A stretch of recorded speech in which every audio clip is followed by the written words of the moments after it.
तो आज के इस वीडियो में हम प्रमाप विचलन नियंत्रण चार्ट बनाने की प्रक्रिया के बारे में चर्चा करेंगे।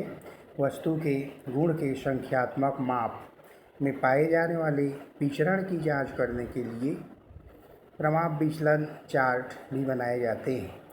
प्रमाप विचलन चार्ट तैयार करने की प्रक्रिया में ये 3 स्टेप प्रमुख है। पहले तो न्यायादर्शों के प्रमाप विचलन की गणना की जाती है और उसके गणना के लिए standard deviation 1, standard deviation 2, standard deviation 3 यानी जिस प्रकार की स्थिति हो उसकी गणना हम करते हैं। फिर उसके बाद में केंद्रीय रेखा हम निकालते हैं, यानी स्टैंडर्ड डेविएशन जो ज्ञात हुए हैं उनका हम माध्य प्राप्त करते हैं। तो स्टैंडर्ड डेविएशन माध्य बराबर standard deviation 1 plus standard deviation 2 यानी जितने भी स्टैंडर्ड डेविएशन ज्ञात होंगे उन सब की योगफल करके उनकी संख्या का हम भाग दे लेते हैं। तो यह स्टैंडर्ड डेविएशन देश प्राप्त हो जाता है। फिर इसके बाद सूत्र का प्रयोग करके कंट्रोल लिमिट माने अपर कंट्रोल लिमिट और लोअर कंट्रोल लिमिट हम ज्ञात कर लेते हैं। तो अपर कंट्रोल लिमिट का है स्टैंडर्ड डेविएशन देश plus 3 standard deviation p upon root 2n। Lower control limit का स्टैंडर्ड डेविएशन देश minus 3 standard deviation p upon under root 2n। इस फार्मूले से हम ज्ञात कर लेते हैं। स्टैंडर्ड डेविएशन p की गणना करने के लिए स्टैंडर्ड डेविएशन देश अपान c2 इस फार्मूले का प्रयोग करते हैं। दूसरी स्थिति B3 एवं B4 गुण नियंत्रण कारकों के आधार पर अगर हम बनाते हैं तो upper control limit B4 into standard deviation dash, lower control limit B3 into standard deviation dash होता है। अब हम ये दिए गए प्रश्न में देखते हैं कि प्रत्येक 8 के आकार के 15 प्रतिदर्शों से संबद्ध निम्नलिखित आंकड़ों के आधार पर प्रमाप विचलन नियंत्रण चार्ट तैयार कीजिए। चार्ट में केवल केंद्रीय रेखा तथा उच्चतर एवं निम्नतम सीमाएं खींचनी है, माने 3 ही रेखा खींचना है। 15 प्रतिदर्शों के प्रमाप विचलन का योग 60 दिया है और प्रमाप विचलन का जो मान है वह 2.4 दिया है। तो इस तरह से हम देखते हैं इस प्रश्न में n इज इक्वल टू हमको 8, k इज इक्वल टू 15 जो प्रतिदर्शों की संख्या है। इसके बाद standard deviation 2 sigma standard deviation 2 is equal to 60, sigma p is equal to 2.4। इस तरह से कंट्रोल लिमिट के फार्मूला का जब हम प्रयोग करते हैं तो कंट्रोल लिमिट हमारा 4 प्राप्त होता है। फार्मूले के प्रयोग से जो ऊपर में फार्मूला दर्शाया गया उसके प्रयोग से अपर कंट्रोल लिमिट हम तैयार करते हैं तो यह 5.8 प्राप्त होता है और लोअर कंट्रोल लिमिट यदि हम प्राप्त करते हैं तो यह 2.2 प्राप्त होता है।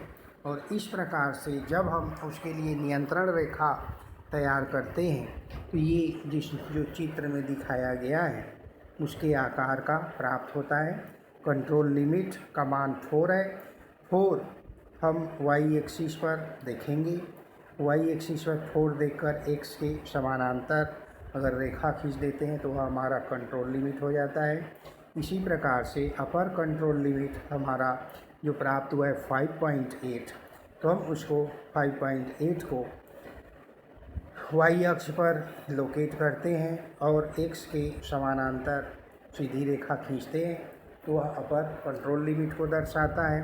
ठीक इसी प्रकार लोअर कंट्रोल लिमिट हमारा 2.2 है तो उसको भी हम देख लेते हैं और x अक्ष के समानांतर वहाँ से 2.2 से रेखा खींचते हैं तो वह लोअर कंट्रोल लिमिट को व्यक्त करता है। आइए देखते हैं एक अन्य प्रश्न कि एक कारखाने में गुण नियंत्रण प्रमाप विचलन चार्ट की सहायता से किया जाता है। प्रत्येक न्यायादर्श में 7 इकाइयाँ चुनी जाती है। कुल न्यायादर्श 10 लिए गए जिनका सिग्मा स्टैंडर्ड डेविएशन 25 था। सिग्मा चार्ट के लिए 3 सिग्मा सीमाएं ज्ञात कीजिए।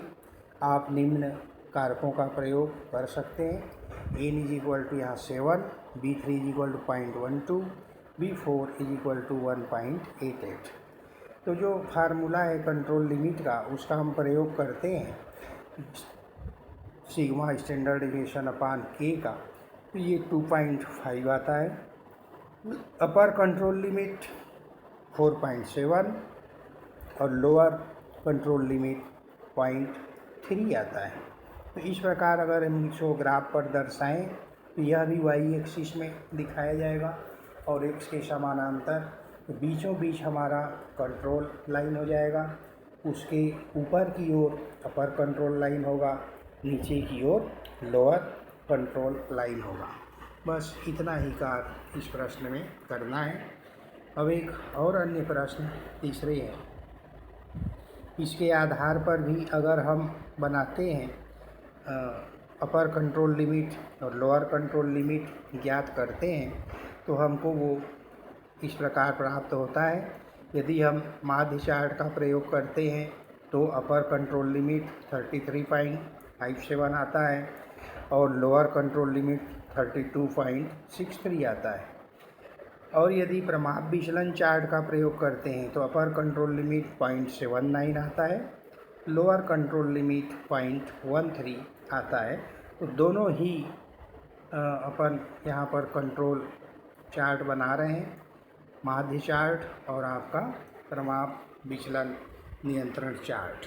तो इस प्रकार से इन दोनों के लिए हम सीमाएं ज्ञात कर लेते हैं और ग्राफ पर जो प्लॉटिंग की विधि है वह ऊपर बतलाए गए विधि के अनुरूप ही है।